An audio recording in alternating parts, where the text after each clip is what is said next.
All right, let's talk about the psychology of quiet people. You know the ones. They don't say much, but you get the feeling they see everything.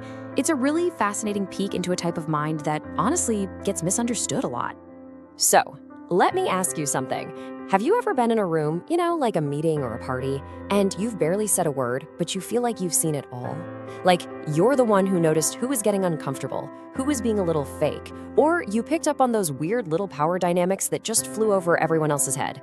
If you're nodding along right now, yeah, this is for you. It really is a familiar feeling, isn't it? You're just sitting there in a group, conversation is buzzing all around you, but your brain is on this other track. It's quietly picking up on every little tone shift, the hidden emotions behind a smile, and maybe most importantly, all the things people aren't saying. It's like you're processing a whole other layer of reality. And, most people on the outside, they'll just slap a label on it. Oh, they're just shy or they're being antisocial. But psychology tells us something totally different. This isn't just a random personality quirk. It's actually a sign that your brain is working on a level, a depth that most people just aren't tuned into. Okay, so let's really get into this. We're gonna totally reframe this whole thing. Because what if being quiet isn't a flaw? What if it's not a weakness at all? Seriously, what if it's actually your hidden superpower? A strategic and really powerful way of seeing the world? And this is the key. In those quiet moments, your brain isn't disengaged. It's not switched off. It's actually running at full capacity, just differently. It's busy gathering data, analyzing patterns, and operating on a level that, most people never even notice. So, what's the science behind this? Let's break down this superpower. We're going to look at the actual psychological traits that make this kind of observation possible. Okay, first up is something called active observation, and the key word there is active. This isn't just sitting there zoned out, no way. It's a skill. It means you're quietly listening and processing everything, the tone, the emotion, the logic, all the stuff other people miss because they're too busy waiting for their turn to talk. You're not checked out. You're basically gathering intelligence before you decide on your next move.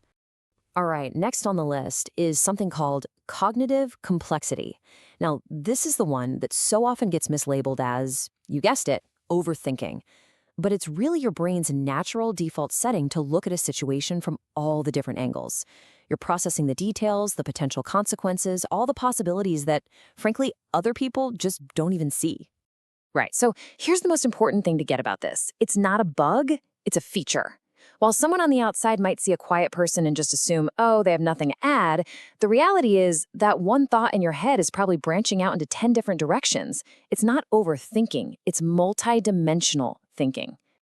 And that brings us to the third power, hyper-awareness. This is that social X-ray vision we were talking about earlier. It's this heightened sensitivity to all the tiny little social signals. Things like that split-second pause before someone answers a question, a little shift in their posture, a change in their tone of voice. It's what gives you that ability to read a room, like instantly.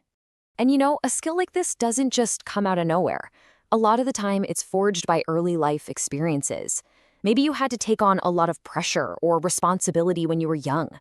You learned really fast that reading people and reading them well wasn't just a cool skill. It was a defense mechanism, a protective tool to help you navigate your world, stay safe, and see problems coming a mile away.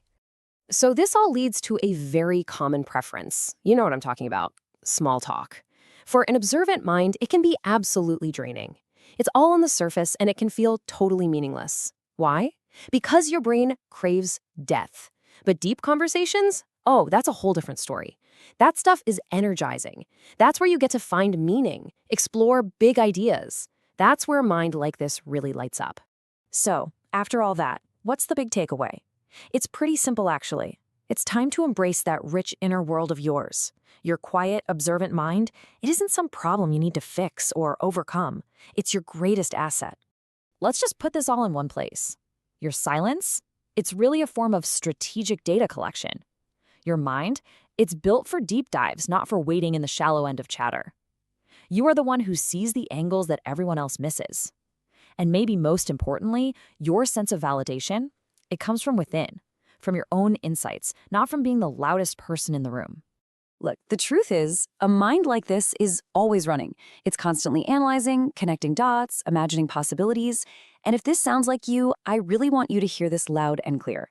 You are not strange. You are not broken. You are simply wired for deeper thinking. So now that you know this, now that you can see your quiet observation not as some kind of weakness, but as the genuine superpower that it is, I have just one question for you. What will you notice next?